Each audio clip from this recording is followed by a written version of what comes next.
ప్రేమ ఇదిగో ధనులార భావంబు నందిలియరే.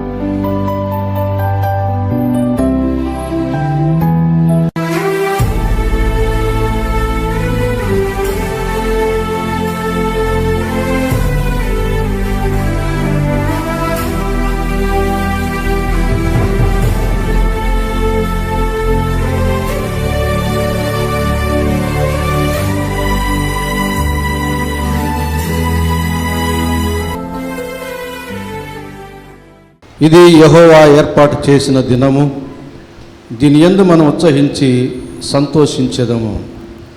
యెహోవా పేరట వచ్చువాడు ఆశీర్వాదమందునుగాక. యెహోవా మందిరముల నుండి మేము దీవించుచున్నాము. ప్రార్థన చేసుకుందాం. ప్రేమ స్వరూపైన మా గొప్ప తండ్రి, పరిశుద్ధ ప్రభువా, మీ ప్రేమను బట్టి, మీ కృపను బట్టి మీ పాద సన్నిధిని సమీపిస్తూ ఉన్నాము. ఈ పరిశుద్ధ ఆదివారపు ఆరాధనలోనికి చేర్చిన మమ్మల్ని బట్టి మీకే స్తుతి స్తోత్రాలు చెల్లించుకుంటున్నాం. ఇంకను మీ ఏర్పాట్లో ఎవరెవరు రావాల్సి ఉన్నారో, ఎందరు రావాల్సి ఉన్నారో వారందరి కొరకే ప్రార్థన చేస్తున్నాం. ప్రభువా, ఆటంకాలను తొలగించండి, మార్గం సరళం చేయండి, నీ మందిరాన్ని నడిపించుకోమని ప్రార్థన చేస్తూ ఉన్నాం. అలాగే నీ మందిరంలో అడుగుపెట్టిన మాలో ప్రతి ఒక్కరిని కూడా మీ స్వాధీనంలో ఉంచుకొని ఆరంభం నుంచి ఆఖరి వరకు మమ్మల్ని క్రమంగా నడిపించండి. మీకు మహిమకరముగా, మాకు మేలుకరముగా నడిపించి సమయోచితమైన సహాయం దయచేయమని, అలాగే మీరు ప్రతి విషయంలో కూడా మహిమ, ఘనత, ప్రభావాలు పొందుకోమని యేసు నామమున వేడుకుంటున్నాము తండ్రి. ఆమేన్. సౌరాజని గారు కీర్తన గ్రంథంలో నుంచి దావీదు రాసిన 39వ కీర్తనను ఉత్తర ప్రతిభాగంగా చదువుతారు. దేవునికి మహిమ కలుగుగాక. నేటి మట్టల ఆదివారపు ఆరాధనలో మన ధ్యాన నిమిత్తమై ఈ ఆరాధనలో ఏర్పాటు చేయబడిన ఉత్తర ప్రత్యుత్తర భాగము దావీదు కీర్తన 39వ అధ్యాయం చదువుకుందాం. యథారీతిగా చివరి వచనం అందరం కలిసి చదువుకుందాం. నా నాలుకతో పాపం చేయకుండానట్లు నా మార్గములను జాగ్రత్తగా చూచుకొందును. భక్తిహీనులు నా ఎదుటనున్నప్పుడు నా నోటికి చిక్కము ఉంచుకొందును అనుకుంటుని. నేను ఏమీ మాట్లాడక మౌనైతిని, క్షేమను గుచ్చి అయినను పలుకక నేను మౌనముగా ఉంటిని. అయినను నా విచారం అధికమాయను, నా గుండె నాలో మండుచుండెను. నేను ధ్యానించుచుండగా మంట పుట్టాను. అప్పుడు నేను ఈ మాట నోరారా పలికితిని. యెహోవా, నా అంతము ఎట్లుండునది, నా దినముల ప్రమాణము ఎంతైనది నాకు తెలుపుము. నా ఆయువు ఎంత అల్పమైనదో నేను తెలుసుకొనగోరుచున్నాను. నా దినముల పరిమాణము నీవు బెత్తెడంతగా చేసి ఉన్నావు. నీ సన్నిధిని నా ఆయుష్కాలము లేనట్టే ఉన్నది. ఎంత స్థిరుడైన నువ్వు ప్రతివాడును కేవలము వట్టి ఊపిరి వల్లే ఉన్నాడు. మనుషులు వట్టి నీడ వంటి వారై తిరుగులాడుదురు. వారు తొందరపడుట గాలికే కదా.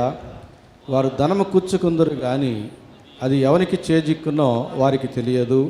ప్రభువా, నేను దేని కొరకు కనిపెట్టుకుందును, నిన్నే నేను నమ్ముకొని ఉన్నాను. నా అతిక్రమములన్నిటి నుండి నన్ను విడిపింపుము, నీచులకు నన్ను నిందాస్పదముగా చేయకము. దాన్ని చేసినది నీవే గనుక నోరు తెరవక నేను మౌనినైతిని. నీవు పంపిన తెగులు నా మీద నుండి తొలగింపుము, నీ చేతి దెబ్బ వలన నేను క్షీణించుచున్నాను. దోషములను బట్టి నీవు మనుషులను గద్దింపులతో శిక్షించినప్పుడు చిమ్మట కొట్టిన వస్త్రం వలె నీవు వారి అందము చెడగొట్టెదవు. నరులందరూ వట్టి ఊపిరి వంటి వారు. యెహోవా, నా ప్రార్థన ఆలకింపుము, నా మొరకు చెవియొగ్గుము. నా కన్నీళ్లు చూచి మౌనముగా ఉండకము. నీ దృష్టికి నేను అతిథి వంటి వాడను. నా పితరులందరి వలె నేను పరవాసినై ఉన్నాను. నేను వెళ్ళిపోయి లేకపోక మునుపు నేను తెప్పరిల్లినట్లు నన్ను కోపముతో చూడకము. దేవుడు తన పరిశుద్ధ వాక్యం దీవించి ఆశీర్వదించునుగా. ఈ సమయంలో సండే స్కూలు పిల్లల్ని, టీచర్స్ని ప్రభు ప్రేమలో ఆహ్వానిస్తూ ఉన్నాను. ఎంతో చక్కగా అలంకరించబడ్డారు, సిద్ధపరచబడ్డారు, తరఫీదు కూడా పొందారు. ఈ సమయంలో వారిని ప్రభు ప్రేమలో ఆహ్వానిస్తూ ఉండగా పామ్ సండే కాబట్టి వారు తగిన రీతిగా ముందుకు వచ్చి దేవుని యొక్క పాటలు పాడి మహిమపరచాలని వారిని ఆహ్వానిస్తూ ఉన్నాను.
అని దేవాలయంలో కేకలు వేయుచున్న చిన్నపిల్లలను చూచి కోపముతో మండిపడి, వీరు చెప్పుచున్నది వినుచున్నావా అని ఆయనను అడిగిరి. అందుకు యేసు, వినుచున్నాను, బాలుర యొక్కయు చంటి పిల్లల యొక్కయు నోట స్తోత్రములు సిద్ధింపజేసితివి. మత్తయి సువార్త 21వ అధ్యాయము 15-16 వచనములు.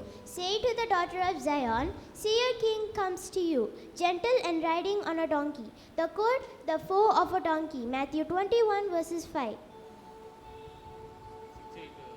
On his robe and on his thigh he has name written King of Kings and Lord of Lords. Revolution 1916. Thank you.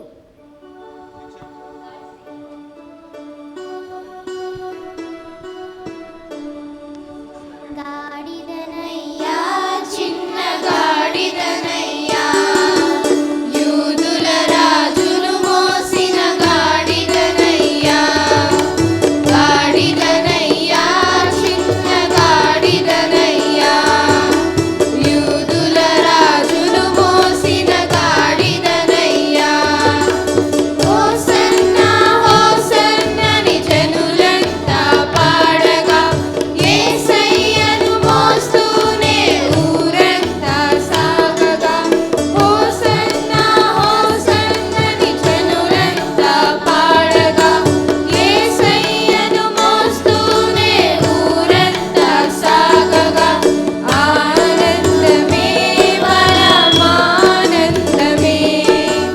ఆనందమే పరమానందమే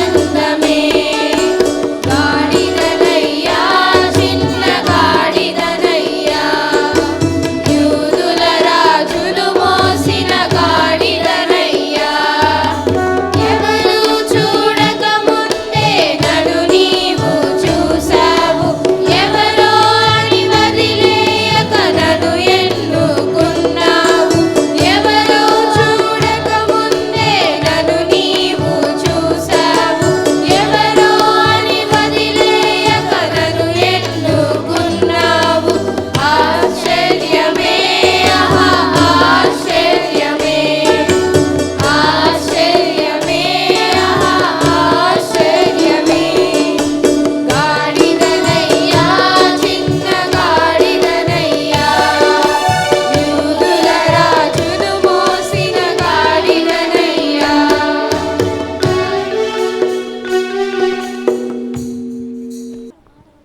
Looking into Jesus, the founder and the perfecter of our faith, who for the joy that was said to be endured the cross, despising the shame, and is seated at the right hand of the throne of God. Hebrews 12 verses 2. ప్రభు పేరట వచ్చురాజు స్థితింపబడుగాక పరలోకమందు సమాధానమును సర్వోన్నతమైన స్థలములలో మహిమయు ఉండునుగాక. లూకాసు వార్త 19వ అధ్యాయం 38వ వచనము. ఇదిగో నీ రాసు గాడిదను ఇదిగో నీ రాసు సాత్వికుడై గాడిదను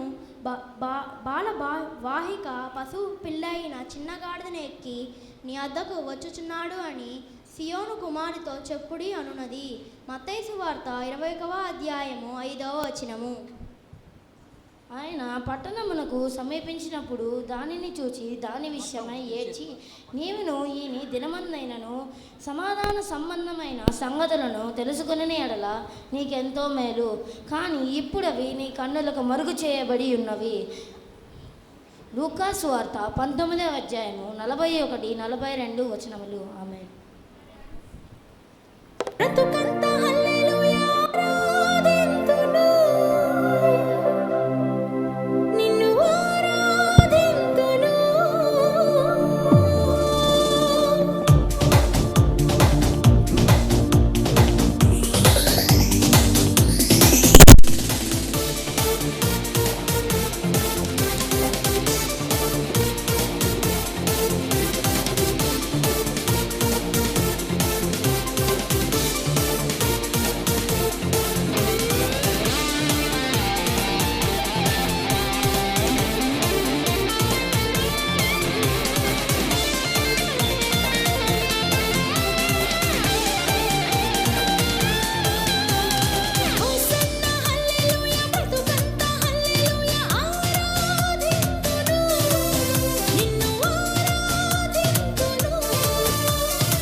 glorified. John 12:23. Thank you.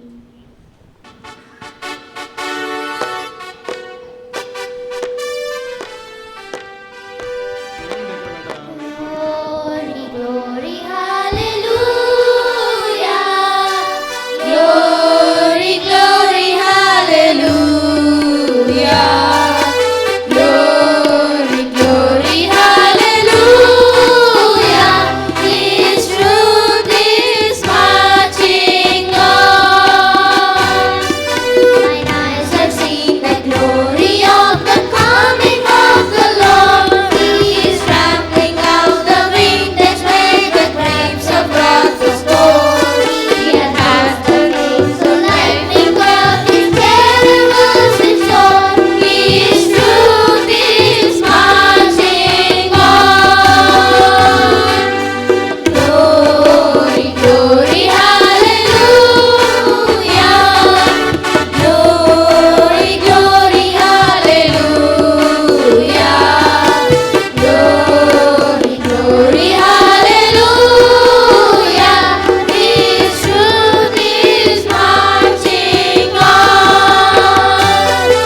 క్షమించుడి మనుష్య జాతికే సునామము, క్షమించుడి అవశ్య యేసు ప్రేమ సారము.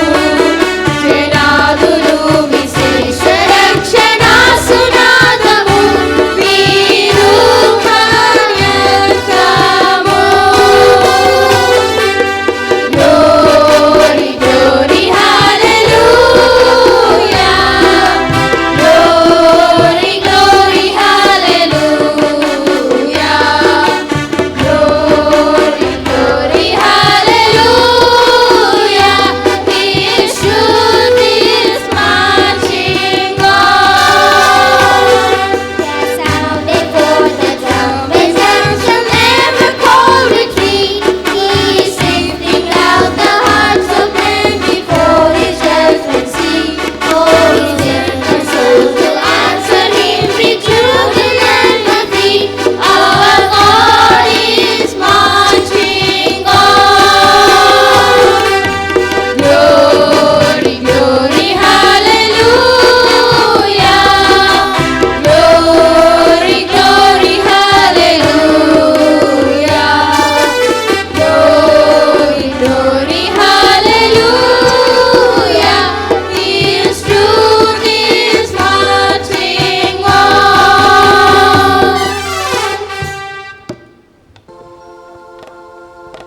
Hosanna, Hosanna, Hosanna in the highest. Hosanna, Hosanna, Hosanna in the highest. Lord, we lift up your name with hearts full of praise. Be exalted, Lord, my God. Hosanna in the highest.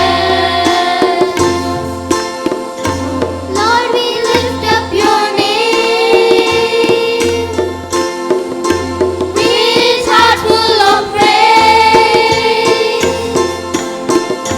Be exalted, O Lord, my God. Hosanna in the highest.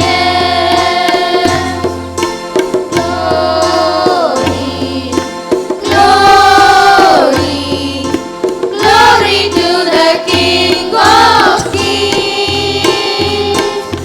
Glory, glory, glory to the King of Kings. Lord, we lift up your name with hearts full of praise.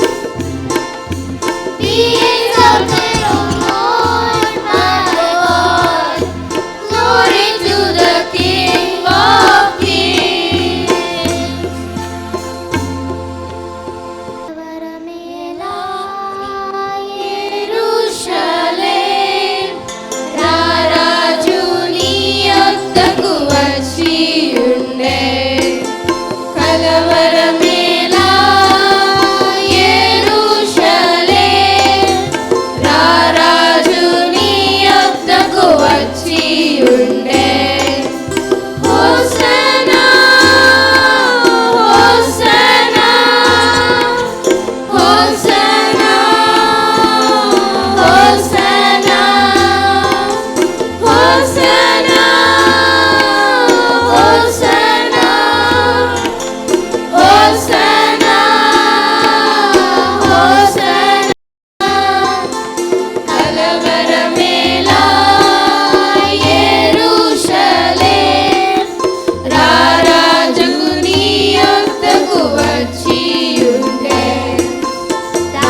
బిడ్డలు అలాగే నిలిచి ఉండగా టీచర్లు కూడా వచ్చి వారితో చేరినప్పుడు మనం ప్రార్థన చేద్దాం.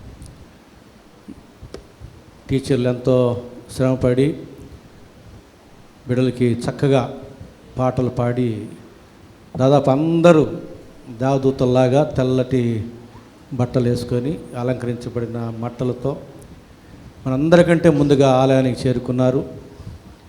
మరి చాలా సంతోషం. ఈ సమయంలో మనందరం కూడా ప్రార్థనలో ఏకీభించుదాం. టీచర్లని మరి ఈ బిడ్డల్ని పంపినట్టు తల్లిదండ్రులని కుటుంబాలని దీవించులాగున ప్రార్థన చేసుకుందాం. ప్రేమ స్వరూపిన మా గొప్ప తండ్రి, పరిశుద్ధ ప్రభువా, ఎంత గొప్ప దేవుడువు, ఎంత మంచి దేవుడువు నా తండ్రి. చిన్న బిడ్డలను ఆటంకపరచగా నా ఎద్దుకు రానియుడి, ఇలాంటి వారిదే పరలోక రాజ్యం అన్నారు. అలాగే ప్రభువా, మీరు చిన్న బిడ్డల వలె మార్పు చెందినలా పరలోక రాజ్యంలో ఎంత మాత్రం ప్రవేశించారన్నారు. అలాగే చిన్న బిడ్డల వల్లే దేవుని రాజ్యాన్ని అంగీకరించాలని కూడా చెప్పారు. ఎన్నో విషయాలు ప్రభువా చిన్న బిడ్డలు మీరు ఆదర్శంగా మాకు తెలియజేసి ఉన్నారు. అందుని బట్టి మీకే స్తుతి స్తోత్రాలు చెల్లించుకుంటున్నాం. ప్రభువా, చిన్న బిడ్డలు రేపటి తరానికి నా తండ్రి యవనస్తులు, పెద్దలు, సేవకులు కనుక నా తండ్రి మరి సంఘం వారి పట్ల భారం కలిగి సండే స్కూల్ నిర్వహిస్తుండగా ముందుకు వచ్చిన టీచర్లను బట్టి మీకు వందనాలు చెల్లించుకుంటున్నాం. ప్రభువా, మీరు వారికి ఇచ్చినటువంటి ఆయుష్కాలంలో ఎంతో సమయాన్ని వెచ్చించి చిన్న బిడ్డలు నా తండ్రి చక్కగా మీ యొక్క వాక్యంలో నడిపిస్తున్నారు. మీ బిడ్డలుగా నా తండ్రి తర్పిదనిస్తూ ఉన్నారు. పండగ సందర్భాల్లో చక్కగా నా తండ్రి ఎన్నో పర్యాలు నా ప్రభు ప్రాక్టీస్ చేసి ఎన్నో విషయాలు నేర్చుకొని సంఘం ఎదుట వారు సాక్షులుగా నిలబడి ప్రదర్శించి ఉన్నారు. దాన్ని బట్టి నా తండ్రి నేర్పించిన వారిని, సహకరించిన వారిని, పాల్గొన్న చిన్న బిడ్డలందరినీ కూడా ప్రత్యేకంగా దీవించండి, ఆశీర్వదించండి. అన్ని విషయాల్లో బిడ్డలను వర్ధిల్ల చేయండి. ప్రభువా, మేము బహుగా వర్ధిల్ల ద్వారా మీరు మహిమపరచబడతారని వాక్యం సెలవిస్తూ ఉండగా మేము ప్రాధేయపడుతున్నాం. మీరు మహిమపరచబడే రీతిగా వీళ్ళందరినీ, అలాగే టీచర్లని, పంపించినటువంటి తల్లిదండ్రులని అందరినీ కూడా, సహకరించిన వారందరినీ కూడా పేరు పేరు మీరు జ్ఞాపకం చేసుకొని రానున్న దినాల్లో మరి ఆరోగ్యపరంగా, ఆయుష్పరంగా, ఆత్మీయంగా, ఆర్థికంగా అన్ని విషయాల్లో వర్ధిల్లి నిన్ను మహిమపరచడం సహాయం చేయమని యేసు నామమున వేడుకుంటున్నాము తండ్రి. ఆమేన్.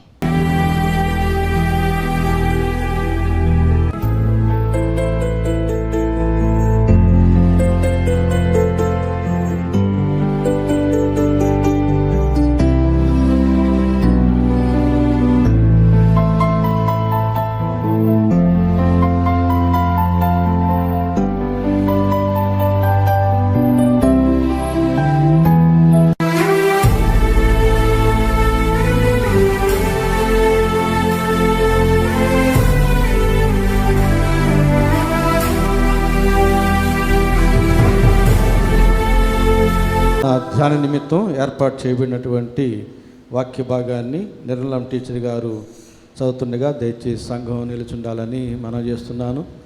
లూకాసు వార్త 19వ అధ్యాయం 29వ వచనం నుంచి 44వ వచనం వరకున్న వాక్య భాగం. పరిశుద్ధ ఆదివారం, శ్రేష్టమైన మట్టల ఆదివారం సంబంధించి ఈనాటి మన ధ్యాన నిమిత్తమై ఏర్పాటు చేయబడిన లేఖన భాగము లూకాసు వార్త 19వ అధ్యాయము 29వ వచనం నుంచి 40వ వచనం వరకు చదువుకుందాం. 44వ వచనం వరకు చదువుకుందాం. ఆయన ఒలీవల కొండ దగ్గరున్న బేతనియ అను గ్రామముల సమీపమునకు వచ్చినప్పుడు తన శిష్యులనిద్దరిని పిలిచి, మీరు ఎదుటనున్న గ్రామమునకు వెళ్ళుడి. అందులో మీరు ప్రవేశింపగానే కట్టబడి ఉన్న ఒక గాడిద పిల్ల మీకు కనబడను. దాని మీద ఏ మనుష్యుడును ఎన్నడను కూర్చుండలేదు. దానిని విప్పి తోలుకొని రండి. ఎవరైనా మీరెందుకు దీన్ని విప్పుచున్నారని మిమ్మల్ని అడిగిన యెడల ఇది ప్రభువునకు కావలసిన ఉన్నదని అతనితో చెప్పుడని చెప్పి వారిని పంపెను. పంపబడిన వారు వెళ్ళి ఆయన తమతో చెప్పినట్లే కనుగొని ఆ గాడిద పిల్లను విప్పుచుండగా దాని యజమానులు, మీరు గాడిద పిల్లను ఎందుకు విప్పుచున్నారని వారిని అడిగిన. అందుకు వారు, ఇది ప్రభువునకు కావలసి ఉన్నదనిరి. తరువాత వారు యేసునొద్దకు దాన్ని తోలుకొని వచ్చి ఆ గాడిద పిల్ల మీద తమ బట్టలు వేసి యేసును దాని మీద ఎక్కించి ఆయన వెళ్ళుచుండగా తమ బట్టలు దారి పొడవునా పరిచిరి. ఒలీవల కొండని దిగుచోటికి ఆయన సమీపించుచున్నప్పుడు శిష్యుల సమూహం అంతయు సంతోషించుతూ ప్రభు పేరిట వచ్చు రాజు స్తుతింపబడను గాక. పరలోకమందు సమాధానమును, సర్వోన్నతమైన స్థలముల్లో మహిమయు ఉండునుగాక అని తాము చూచిన అద్భుతాలన్నింటిని కూర్చి మహాశబ్దముతో దేవుని స్తోత్రము చేయసాగరి. ఆ సమూహములో ఉన్న కొందరు పరిసయ్యులు, బోధకుడా, నీ శిష్యులను గద్దింపమని ఆయనతో చెప్పగా, ఆయన వారిని చూచి, వీరు ఊరకుండేనేడ ఈ రాళ్ళు కేకలు వేయనని మీతో చెప్పుచున్నానను. ఆయన పట్టణమునకు సమీపించినప్పుడు దాన్ని చూచి దాని విషయమై ఏడ్చి, నీవును ఈ దినమందేను సమాధాన సంబంధమైన సంగతులను తెలుసుకునేడలా నీకు ఎంతో మేలు. కానీ ఇప్పుడవి నీ కన్నులకు మరుగు చేయబడి ఉన్నవి. ప్రభువు నిన్ను దర్శించిన కాలము నీవు ఎరుగకుంటివి కనుక నీ శత్రువుని నీ చుట్టూ గట్టుకట్టి ముట్టడి వేసి అన్ని ప్రక్కలు నిన్ను అరికట్టి నీలో ఉన్న నీ పిల్లలతో కూడా నిన్ను నేల కలిపి నీలో రాతి మీద రాయి నిలిచి ఉండకుండా నేనని జనములు వచ్చునని చెప్పును. దేవుడి వాక్య భాగంను మన వినికిడిలో ఆస్వాదించునుగాక. ఆమె. వాక్యమును యాకోబుకు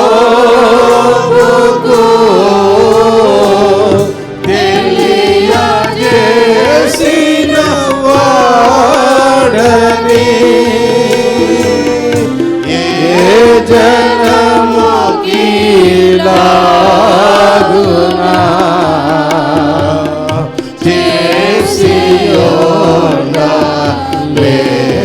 లేదని దేవునికి స్తోత్రము గానము చేయుటయే మంచిది. మనమందరము స్తుతి గానము చేయుటయే మంచిది. దయచేసి ధ్యాన నిమిత్తమై చదువుకున్న వాక్య భాగం లూకా సువార్త 19వ అధ్యాయం 29వ వచనం నుంచి 44వ వచనం వరకు ఉన్న వాక్య భాగం.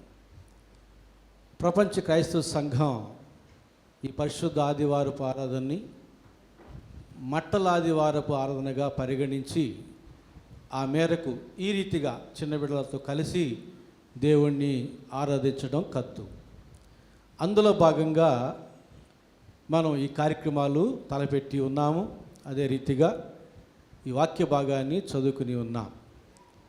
ఈ వాక్య భాగాన్ని అనుసరించి మనం ధ్యానం చేయబోయే అంశం ఏమిటంటే, ప్రభువుకు కావలసినటువంటి వారము మనమే అనే అంశాన్ని మనం ధ్యానం చేయబోతూ ఉన్నాం. ప్రభువునకు కావలసినటువంటి వారము మనమే, ఎవరో కాదు, మనమే దేవునికి కావాలి. దేవుడు మనల్నే కోరుకుంటూ ఉన్నాడు. మన ద్వారానే దేవుడు తన పని జరిగించాలని ఆశిస్తూ ఉన్నాడు. అందుకే అనాదిగా ఆయన మనల్ని ఏర్పాటు చేసుకున్నాడు. ఆయనకు అనాది సంకల్పంలో నీవు నేను మనమందరము ఉన్నాం. అట్టి సత్యాన్ని మనం ఈ వాక్య భాగంలో నుంచి ధ్యానం చేయబోతూ ఉండగా దయచేసి సంఘమంతా జాగ్రత్తగా ఆలకించాలని మనం చేస్తున్నాను. యేసు ప్రభు యెరూషలేము జయప్రవేశం నాడు ఒక స్థలంలో చేరి మనం 29వ వచనం నుంచి కానీ చూస్తే,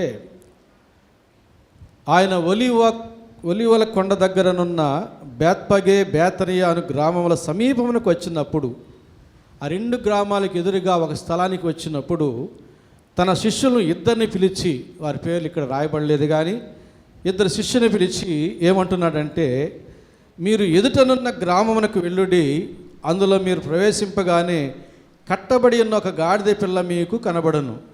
వారి ఎదుట ఉన్న గ్రామము బేత్పగే అయి ఉండొచ్చు లేదా బేతని అయి ఉండొచ్చు. ఎందుకంటే ప్రారంభ వాక్యంలో 2 గ్రామాలు వారి ఎదుట ఉన్నాయని చెప్పాడు. ఇప్పుడు వారిద్దరిని పిలిచి నిలిచిన చోట నుంచి మీకు ఎదురుగా ఉన్న గ్రామానికి వెళ్ళమన్నాడు. ఆ 2 గ్రామాల్లో ఒక గ్రామాన్ని వీళ్ళు ఎన్నిక చేసుకోవాలి. తమ ఎదుట ఉన్న గ్రామం ఏదో వీళ్ళు సెలెక్ట్ చేసుకోవాలి. అదే గ్రామానికి వెళితేనే ప్రభు చెప్పినట్టుగా కట్టబడి ఉన్న గాడిద కనబడుతుంది. ప్రవేశించగానే కట్టబడి ఉన్న ఒక గాడిద పిల్ల మీకు కనబడును, దాని మీద ఏ మనుషుడునో ఎన్నడును కూర్చుండలేదు, దాన్ని విప్పి తోలుకొని రండి. కొంచెం క్రమము కాదనిపిస్తుంది. ఆ గాడిద పిల్ల యజమానిని అడిగి తీసుకుని రమ్మని చెప్తే క్రమం అనిపించేది. ఆ మాటలు ఇక్కడ లేవు. వెళ్ళండి, విప్పి తీసుకొని రండి అని మాటలే ఉన్నాయి. కానీ క్రమములకు దేవుడైనటువంటి మన ప్రభువు అక్రమంగా వ్యవహరించమని చెప్పడు.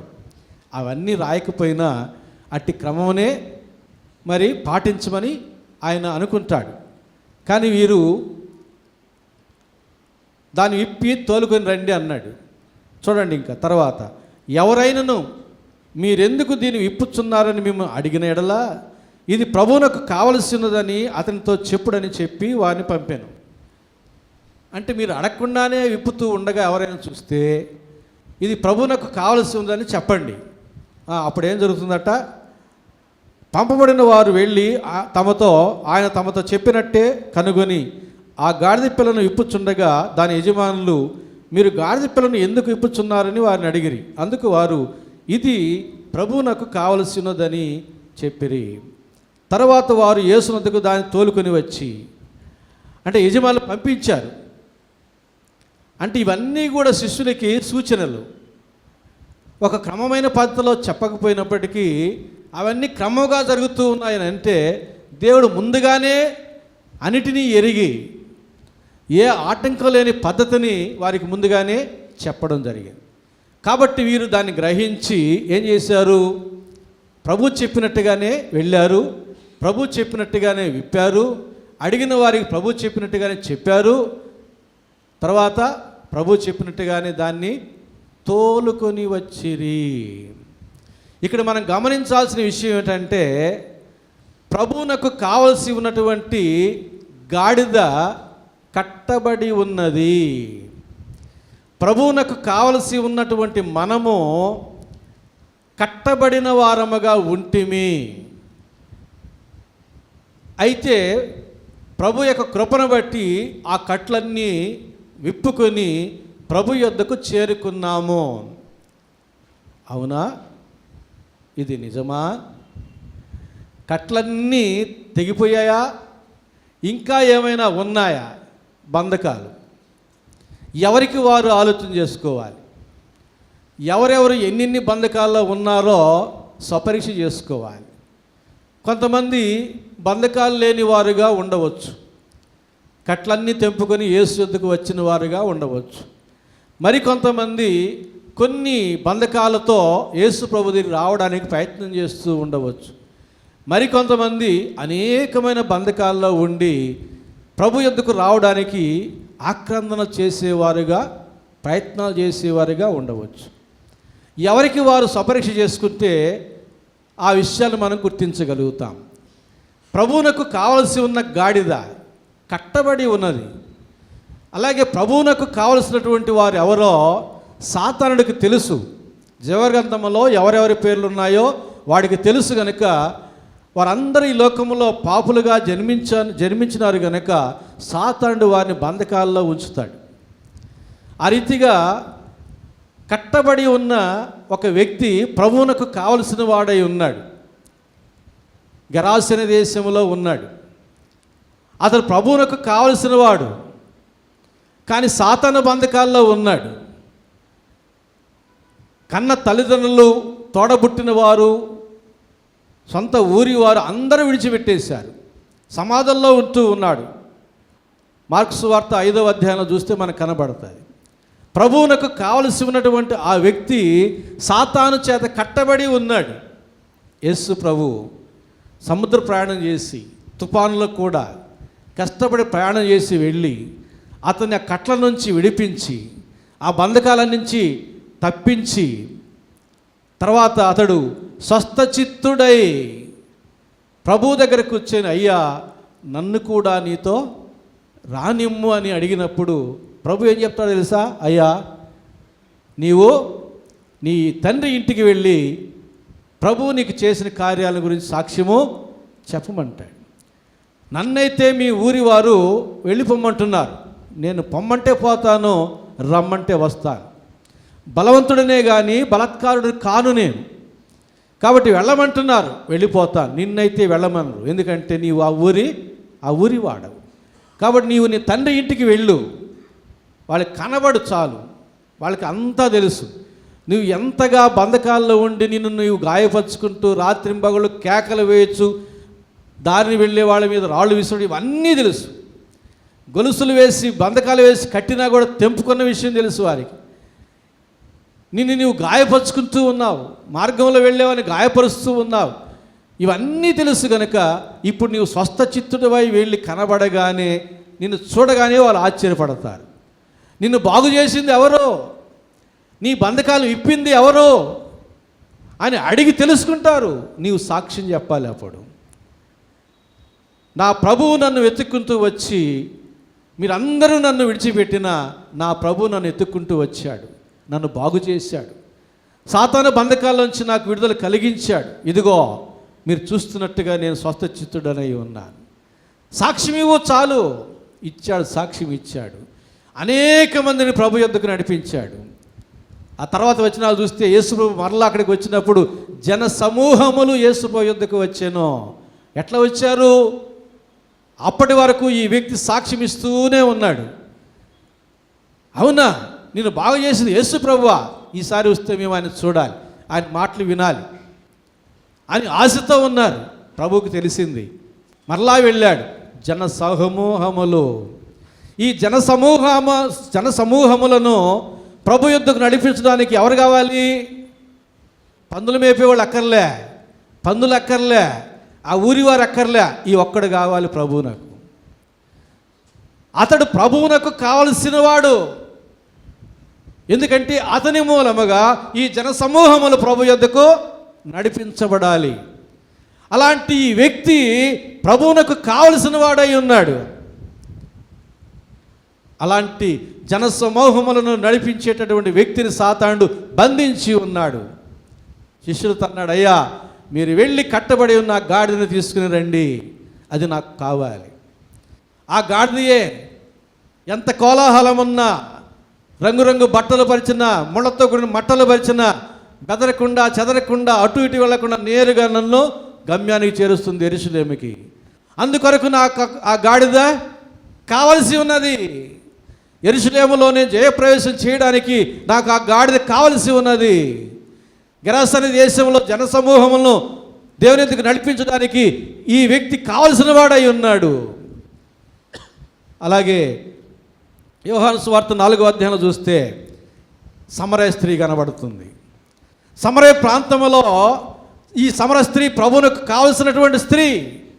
ఎందుకంటే ఆ ఊరి వారందరినీ ప్రభు యొద్దకు నడిపించడానికి ఆ స్త్రీ కావాలి. ప్రభువునకు కావలసి ఉన్నటువంటి ఆ స్త్రీని సాతానుడు వక్ర మార్గాల్లో నడిపిస్తూ ఉన్నాడు. అయినా కానీ ప్రభు విడిచిపెట్టలేదు, ప్రభు మరిచిపోలేదు, ప్రభు నిర్లక్ష్యం చేయలేదు. మండు టెండల్లో ప్రయాణం చేశాడు, ఆకలి దప్పులను వచ్చినాడు, యాకోబు దగ్గర నిలబడ్డాడు. ఆ స్త్రీ ఆ సమయానికి వస్తుంది, ఆమెతో మాట్లాడినాడు. ఆమె అంటుంది, అయ్యా మెస్సియా వచ్చి మాకు సమస్తము తెలియజేస్తాడని మాకు తెలుసు. అంటే నీవు చూస్తున్నవాడను ఆయనే నీవు చూస్తున్నావు. అంటే నేనే మెస్సియాను, కాబట్టి నేను చెప్పే మాటలే నీవు నిరీక్షించే మాటలు అని చెప్పగానే కొండను ఆమె విడిచిపెట్టి పరుగున వెళ్ళి ఊరి వారికి నేను చేసినవన్నీ నాతో చెప్పినవాడు మెస్సియా కాడా, మీరు వచ్చి చూడండి అనగానే ఊరి వారు అందరూ పరుగున వచ్చి యేసు ప్రభువును చూచి ఆయన అనుసరించి, అయ్యా నీవు మా యొద్ద కొన్ని దినములైనా ఉండమని వేడుకున్నారు. ఊరి వారు అందరినీ ప్రభు యొద్దకు నడిపించడానికి ఎవరు కావాలి? సమరయ స్త్రీ ప్రభువునకు కావలసి ఉన్నది. కానీ ఆమె వేరు మార్గములో ఉంటూ ఉన్నది. ఆ స్త్రీ ఆ వేరు మార్గమును విడిచి సత్య మార్గంలోనికి రావాలి. అందుకనే యేసు ప్రభు మండు టెండలో ప్రయాణం చేసి నడిచి వచ్చి ఆ యాకోబు బావి దగ్గర ఆమెను సంధించి ముచ్చటించి ఆమెను తన సాధనంగా మలుచుకున్నాడు. ఆమె ద్వారా సమరయ ప్రాంతంలోని ఊరి వారందరినీ కూడా ఆకర్షించినాడు. ప్రభువునకు కావలసినటువంటి ఒక్కొక్కరు చేసినటువంటి అద్భుత కార్యాలు మనము కూడా ప్రభువునకు కావలసి ఉన్న వారమే. మన ద్వారా దేవుడు ఏదో గొప్ప కార్యాలు తలపెట్టనై ఉన్నాడు. మన బంధకాలన్నింటిలోంచి మనం విడుదల పొందితే దేవుడు మన ద్వారానే సమర స్త్రీ చేసినట్టుగా, గెరాసేన దేశం చేసినట్టుగా ఏవో కొన్ని ఆశ్చర్య కార్యాలు ఆయన మన ద్వారా చేయనై ఉన్నాడు. ఆయన ముందుగా నిర్ణయించినట్టు గొప్ప కార్యాలు చేయడానికే క్రీస్తు యేసునందు మనమందరం కూడా సృష్టించబడి ఉన్నామని వాక్యం సెలవిస్తూ ఉన్నది. దేవుడు సంకల్పించిన గొప్ప కార్యాలు మన ద్వారా జరగాలి. అందుకు మనం దేవునికి అవసరం. అయితే మనం బంధకాల్లో ఉంటే కుదరదు. బంధకాల్లోంచి, కట్ల నుంచి విప్పబడాలి.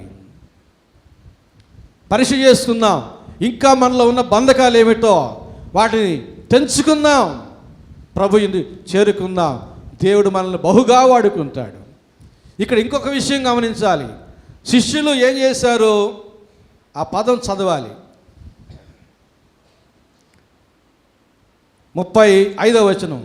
తరువాత వారు యేసు వద్దకు దానిని తోలుకుని రావడం అంటే ఏమిటి? ఒకసారి పిక్చరైజేషన్ చేసుకోండి మనసులో. ముందు ఆ గాడిద పిల్ల ఉంటుంది, వెనక వీరు ఉంటారు. గాడిదయు వీరు కూడా నడుచుకుంటూ ఆ గాడిదని మార్గంలో తోలుకుంటూ వస్తారు.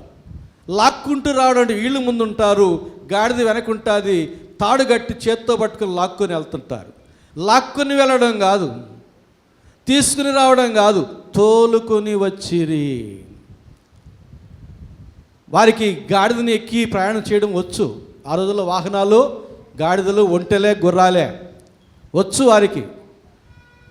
మోటార్ బైక్ ఉంది అక్కడ, వీడికి డ్రైవింగ్ తెలుసు, నువ్వు దాన్ని తీసుకురని చెప్పి పంపించాను. ఎట్లా తీసుకొస్తాడు? నెట్టుకొని వస్తాడు ఆ మోటార్ బైక్ని. పాస్టర్ గారు తాళాలు ఇయ్యండి అంటాడు. తాళాలు ఇస్తే దాన్ని ఎక్కి తోలుకొని వస్తాడు, డ్రైవింగ్ చేసుకుంటూ వస్తాడు, నెట్టుకుంటూ రాడుగా. కానీ ఈ ఇద్దరు శిష్యులు ఏం చేస్తున్నారు? తోలుకొని వచ్చిరి. దాని మీద ఎక్కి ప్రయాణం చేయగలిగిన సామర్థ్యం ఉండి కూడా తోలుకొని వచ్చిరి. ఆ గాడిద మీద ప్రభు మాత్రమే కూర్చోవాలి. ఎన్నడూ ఏ మనుషుడు దాని మీద కూర్చుని ఉండలేదు. కనుక మేము కూడా కూర్చోం.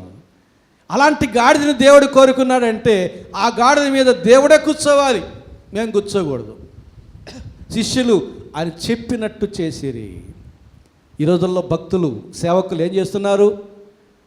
అయ్యా కట్టబడిన గాడిదలు చాలా ఉన్నాయంటే అవి విప్పి ఆ గాడిద ఎక్కి ప్రభువుని పక్కకి పెట్టి ఆ మట్టల మీద, బట్టల మీద వీరే, ఆ జయ జయధ్వానాల మీద, ఆ చప్పట్ల మధ్యన వీరే పోతూ ఉన్నారు. అంటే ప్రభు స్థానంలో వీరు చేరిపోతున్నారు. కొంతమంది సేవకులు తోలుకొని రావడంలే, ప్రభువునకు కావలసినటువంటి విశ్వాసుల్ని ప్రభు యొద్దకు తోలుకొని రావడంలే. ఆ విశ్వాసులు అనేటటువంటి వారి మీద వీరు భారమైనటువంటి వ్యక్తులుగా మారి అధిరోహించి ప్రభు స్థానంలో వీరుంటున్నారు.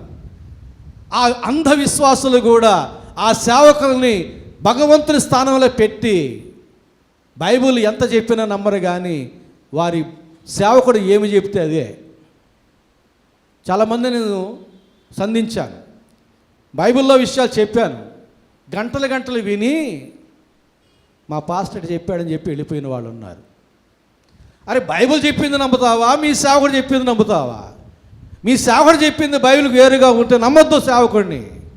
బైబిల్లో ఉన్న ప్రకారం చెప్తే నమ్మండి. బైబిల్లే మనం గుడ్డిగా నమ్మాలి కానీ మనుషుని కాదు. తోలుకొని రమ్మంటే శిష్యులు తోలుకొని వచ్చారు యేసు ప్రభు దగ్గరికి. దాని మీద ఎక్కి రాలే.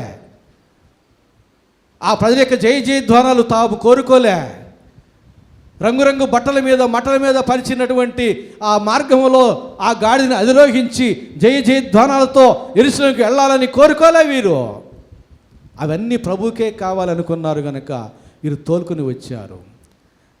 అనేక మంది సేవకులు ఈ రోజుల్లో భగవంతుని పక్కన పెట్టి ఆ స్థానాన్ని వీరు అలంకరించి అంధవిశ్వాసుల ద్వారా అవన్నీ పొందుకుంటూ ఉన్నారు. ఇది శోచనీయమైన విషయం. ప్రభునందు ప్రియులారా, దేవునికి కావలసినటువంటి మనం బంధకాల్లో ఉండడానికి వీలులేదు. ఏ ఒక్క బంధకము కూడా మనల్ని బంధించడానికి వీలులేదు. మనం స్వేచ్ఛాజీవులమై స్వచిత్తముగా మనం దేవుని యొద్దకు వెళ్ళాలి. మన ఇష్టపూర్వకంగా దేవుని యొద్దకు రావాలి. అట్టి వారిని దేవుడు అభినందిస్తాడు, ఆశీర్వదిస్తాడు. గెరాసెను దేశస్థుడు జన సమూహములను యేసు యొద్దకు నడిపించెను. అతడు ప్రభువునకు కావలసిన వాడై ఉన్నాడు. సమరయ స్త్రీ తన ఊరి వారందరినీ ప్రభు యొద్దకు నడిపించెను. ఆమె దేవునికి కావలసినటువంటి సాధనం. దానియేలు గ్రంథం 12వ అధ్యాయం 3వ వచనం చెబుతుంది, నీతి మార్గమున అనుసరించినట్లు ఎవరు అనేకులను తిప్పుదురో వారు నక్షత్రముల వల్లే నిరంతరము ప్రకాశించెదరు. ఎవరైతే గెరాసెను దేశస్థుల్లాగా, ఎవరైతే సమర స్త్రీలాగా దేవుని యొక్క సాధనంగా మలచబడి వాడబడతారో, దేవుని యొక్క అద్భుత కార్యాల్లో ఒక పనిముట్టుగా వాడబడతారో, వారందరూ కూడా ఆకాశ నక్షత్రముల వలె ప్రకాశించెదరు కాదు, నిరంతరము ప్రకాశించెదరు. అట్టి ఔన్నత్యం, అట్టి భాగ్యం నీకు నాకు కావాలంటే మనము దేవునికి కావలసిన వారమై ఉండగా బంధకాల్లోంచి విడుదల పొంది ప్రభు యొద్దకు చేరుకొని ప్రభు యొక్క కార్యములో మనము కార్యకర్తలముగా, సాధనాలుగా వాడబడాలి. మరొక మార్గం లేదు. ఈ మట్టల ఆదివారపు ఆరాధన నాడు మనం ఆ తీర్మానం చేసుకుందాం. ఏ ఏ బంధకాలు నాలో ఉన్నాయో వాటిలోంచి నేను విడుదల పొందాలి, నిజంగా ప్రభు యొద్దకు చేరాలి, ఆయన ఆశ్చర్య కార్యాల్లో నేను కూడా భాగస్వామిని అయిపోవాలని తీర్మానం చేసుకోవాలని ప్రభు ప్రేమలో మీకు మనం చేస్తున్నాను. తర్వాత 35 నుంచి 40వ వచనం వరకు లోకాసు వార్త 19వ అధ్యాయం 35 నుంచి 40వ వచనం వరకు ఉన్న వాక్య భాగంలో వారు యేసునొద్దకు దాన్ని తోలుకొని వచ్చి ఆ గాడిద పిల్ల మీద తమ బట్టలు వేసి యేసును దాని మీద ఎక్కించి యేసుని అక్కడ కూర్చోబెడుతున్నారు. యేసు స్థానాన్ని వీరు కోరుకోవడం లేదు. ఆయన వెళ్ళుచుండగా తమ బట్టలు దారి పొడుగునా పరచరి. ఒలీవల కొండ నుండి దిగుచోటికి ఆయన సమీపించుచున్నప్పుడు శిష్యుల సమూహం అంతయు సంతోషించుచు ప్రభువు పేరట వచ్చు రాజు స్తుతింపబడునుగాక, పరలోకమందు సమాధానమును సర్వోన్నతమైన స్థలముల్లో మహిమయు ఉండునుగాక అని తాము చూచిన అద్భుతములు అన్నిటిని గూర్చి మహాశబ్దముతో దేవుని స్తోత్రము చేయసాగిరి. ప్రభువును ఆహ్వానిస్తున్నట్టు ప్రజలు ఇక్కడ కనబడుతున్నారు. గాడిద మీద వస్తూ ఉన్నాడు.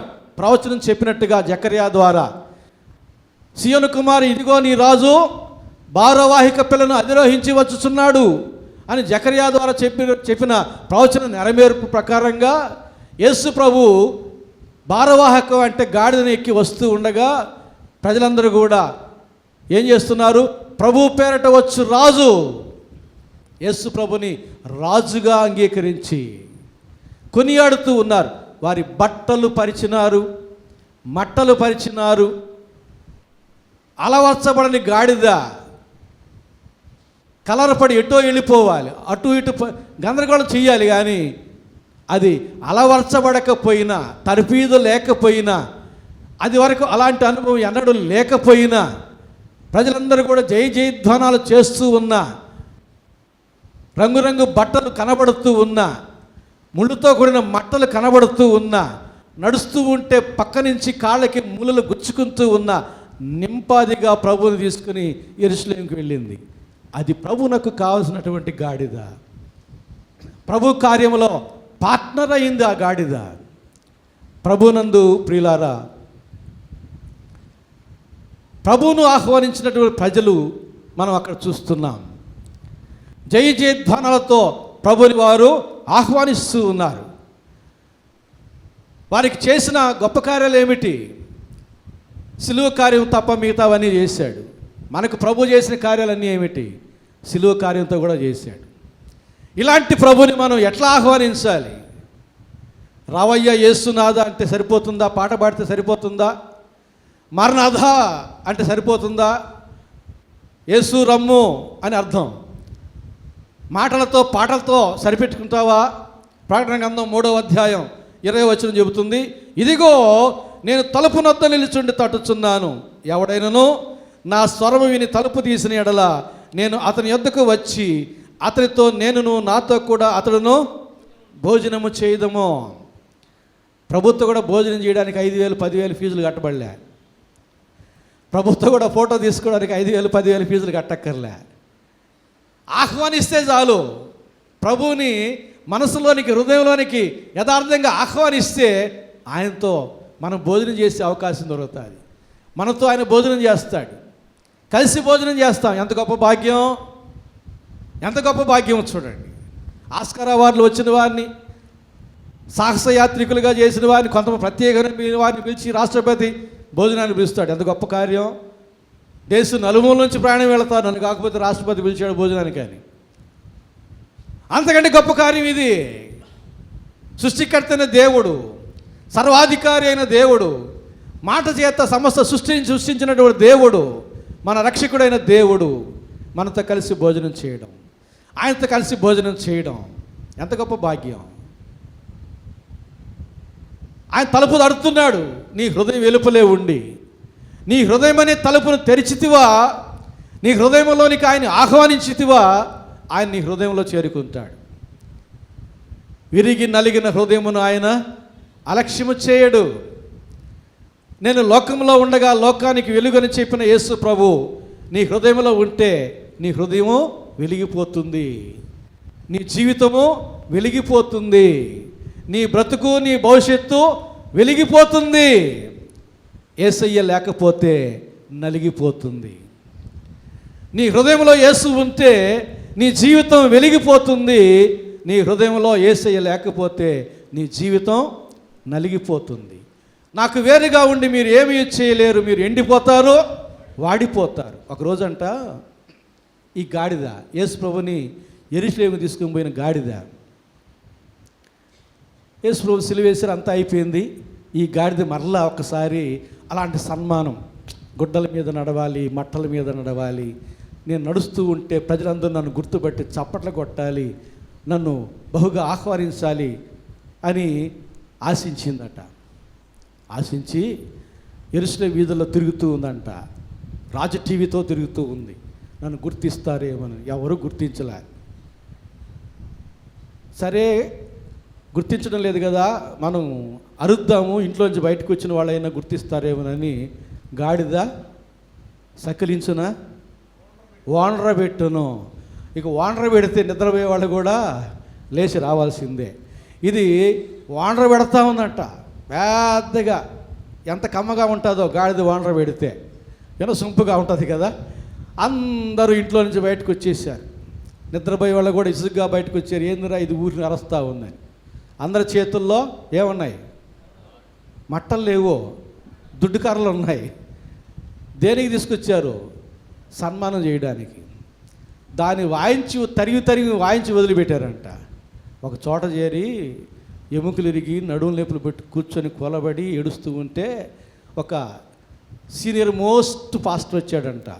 అంటే గాడిద, అంటే ముసలి గాడిద పిల్లలు వచ్చి, ముసలి గాడిద వచ్చి ఏమి ఏడుస్తున్నావు అని అడిగిందంట. ఏమి ఏడుస్తున్నావు అంటే సంగతి అంతా చెప్పిందంట. నేను అప్పుడు వస్తే ఇట్లా చేశారు, ఇప్పుడు వస్తే దుడ్డు కర్రతో బాది వదిలారు అని. ఓసి పిచ్చిదానా, అప్పుడు నీ మీద యేసు ప్రభు ఉన్నాడు, అందుకు వారు అట్లా చేశారు. ఇప్పుడు నీ మీద యేసు ప్రభు లేడు. యేసు ప్రభు లేకపోతే నీకు బడిత పూజే. యేసు ప్రభు ఉంటేనే నీకు పాద పూజ, లేకపోతే బడిత పూజే అని చెప్పిందంట. అట్లా యేసయ్య మన హృదయంలో ఉంటే మన జీవితం వెలిగిపోతుంది. యేసు ప్రభు మన జీవితంలో లేకపోతే మన జీవితం, యేసయ్య మన హృదయంలో ఉంటే మన జీవితం వెలిగిపోతుంది. యేసయ్య మన హృదయంలో లేకపోతే మన జీవితం నలిగిపోతుంది. ఈ సత్యం మనం తెలుసుకోవాలి. ప్రజలందరూ కూడా యేసు ప్రభుని ఆహ్వానించారు. జక్కయ్య కూడా ఆహ్వానించాడు. చెట్టు మీద ఉన్నాడు. జక్కయ్య త్వరగా దిగు, నేడు నేను నీ ఇంటికి రావలసి ఉన్నది. ఇక దిగడం కాదు, జారిపోయి ఉంటాడు అంతే. జారిపోయి ప్రభుని ఆహ్వానించి ఇంట్లోకి ఆహ్వానించాడు, తన హృదయంలోనికి ఆహ్వానించాడు. ఇదిగో ఇతడు కూడా అబ్రహాము కుమారుడే, ఏలయనగా నేడు ఈ ఇంటికి రక్షణ వచ్చి ఉన్నది. జక్కయ్య అంటున్నాడు, ప్రభువా ఎవరి యొద్దనైనను నేను అన్యాయముగా తీసుకుంటే నేను 4 గంటలు ఇచ్చేస్తాను, నా ఆస్తిలో పేదలకు సగం ఇచ్చేస్తాను. ఎక్కడి నుంచి వచ్చింది ఈ మార్పు? యేసయ్యని ఆహ్వానించాడు, జీవితం వెలిగిపోతూ ఉంది. యేసయ్యని హృదయంలోనికి ఆహ్వానించిన జక్కయ్య జీవితం వెలిగిపోతూ ఉంది. కనుకనే మార్పు వచ్చేసింది. కష్టపడి సంపాదించిన దాంట్లో పేదలకు అంటున్నాడు, అన్యాయంగా పుచ్చుకున్న వారికి తిరిగి ఇచ్చేస్తానంటున్నాడు. దేవుడు కోరుకున్న రీతిగా జీవితం మారిపోయింది. దేవుడు సాక్ష్యం ఇస్తున్నాడు, ఇదిగో ఇతడు కూడా అబ్రహాము కుమారుడే, ఇప్పుడు నుంచి ఇతడు అబ్రహాము కుమారుడు. ప్రభునందు ప్రియులారా, లూకా సువార్త 10వ అధ్యాయం 38వ వచనం చూస్తే, ఆయన ఒక గ్రామంలో ప్రవేశించిన మార్తాను ఒక స్త్రీ ఆయనను తన ఇంట చేర్చుకునేను. ఆహ్వానించింది మార్త. అద్భుతం చూసింది. చనిపోయిన సహోదరుని పొందుకోగలిగినారు ఆ కుటుంబంలో. యేసయ్య మన హృదయంలో ఉంటే, ఒక పాట ఉంది పాత రోజుల్లో, నీ ఉన్న హృదయాలు వెలుగేనయ్యా, నీవు మాకున్న కరువేమి కన్నలేమయ్యా, యేసయ్యా మమ్ములగనయ్యా,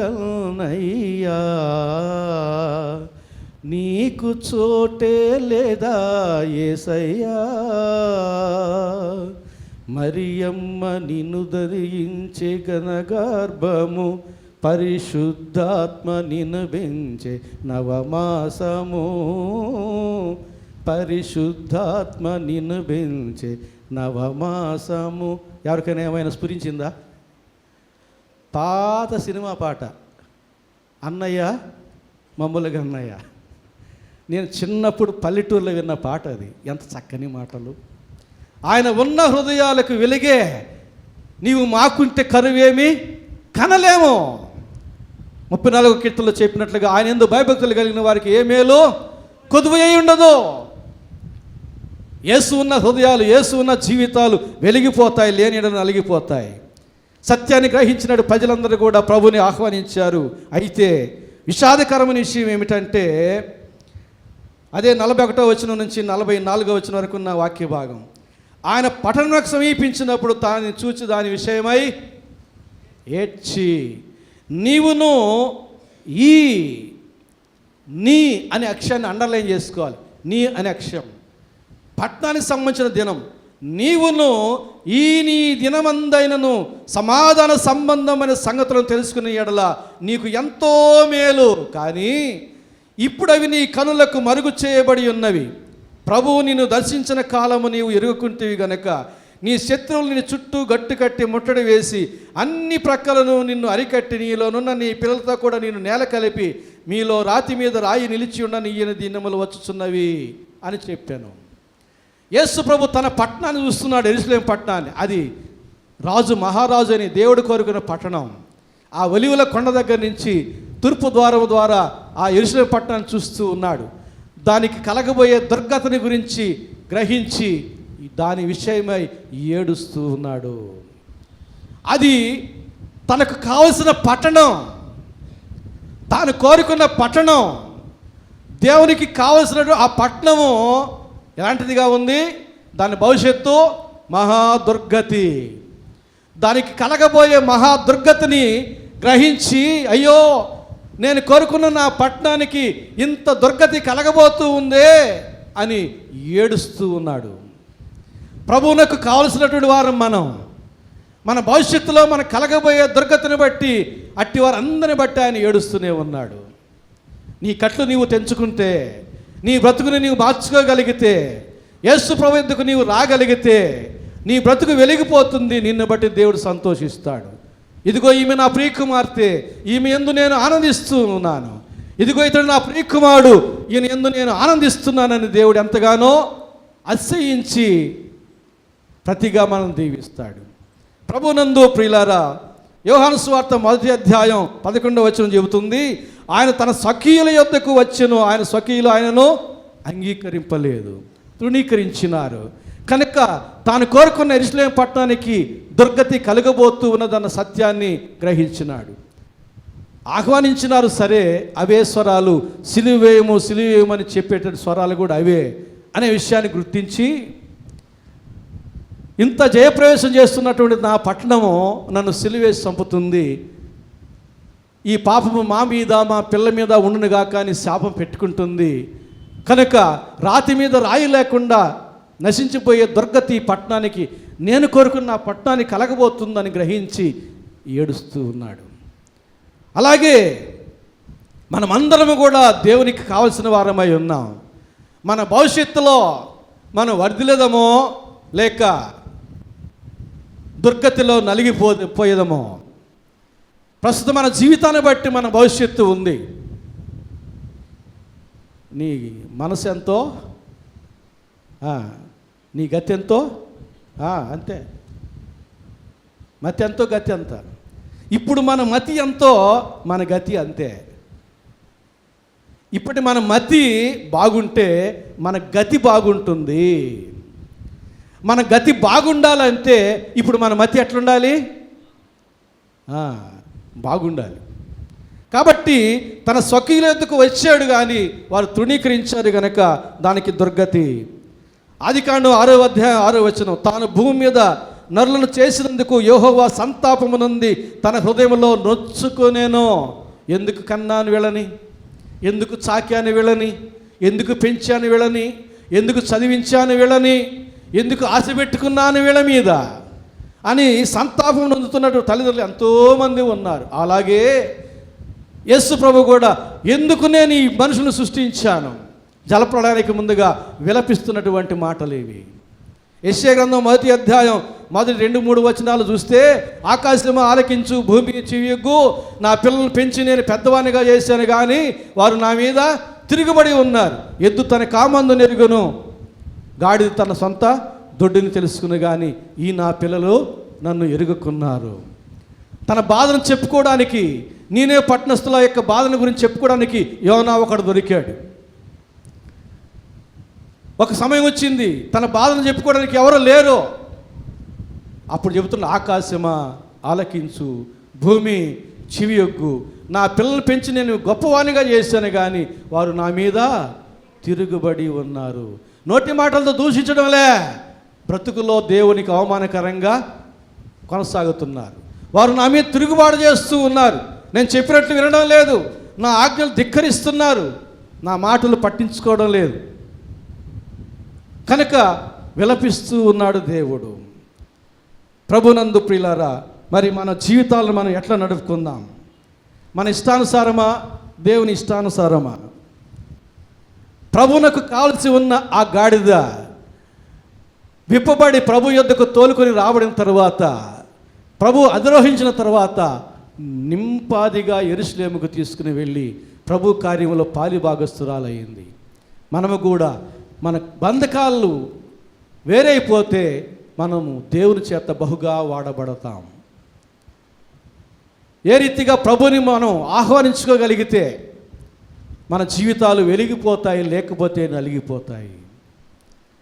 అలాగే ప్రభు మన విషయమై ఏడ్చేవాడుగా ఉన్నాడా, ఆనందించేవాడుగా ఉన్నాడా? ఈ 3 విషయాలు యథార్థంగా పరిశీలన చేసుకోవాలని ప్రభు ప్రేమను బట్టి మీకు మనవి చేస్తున్నాను. సమయం అయిపోయింది కాబట్టి నేను ముగిస్తూ ఉన్నాను. ఈ మాటలు మీరు ధ్యానం చేయండి, ఇంటికి వెళ్ళిన తర్వాత ధ్యానం చేయండి.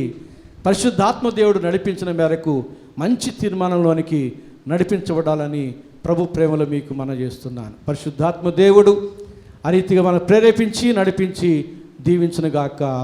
ఆమేన్. ప్రార్థన చేసుకుందాం. ప్రేమ స్వరూపిన మా గొప్ప తండ్రి, పరిశుద్ధ ప్రభువా, మీ ప్రేమను బట్టి, మీ కృపను బట్టి మీరు నాతో మాట్లాడినందుకు వందనాలు ప్రభువా.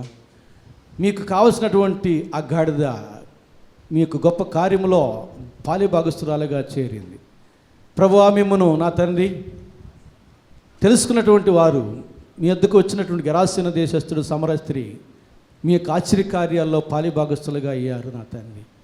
ఆ రీతిగా మేము కూడా నా తండ్రి అన్ని బంధకాల నుంచి విడిపించబడి నీ వద్దకు వచ్చి మీ యొక్క ఆశ్చర్యకార్యాల్లో పాలిభాగస్తులుగా ఉండి మీరు మమ్మల్ని చూచినప్పుడు మా పట్ల మీరు ఆనందించేవారుగా ఉన్నట్లుగా మా జీవితాలు పూర్తిగా మార్చమని యేసు నామమున వేడుకుంటున్నాము తండ్రి.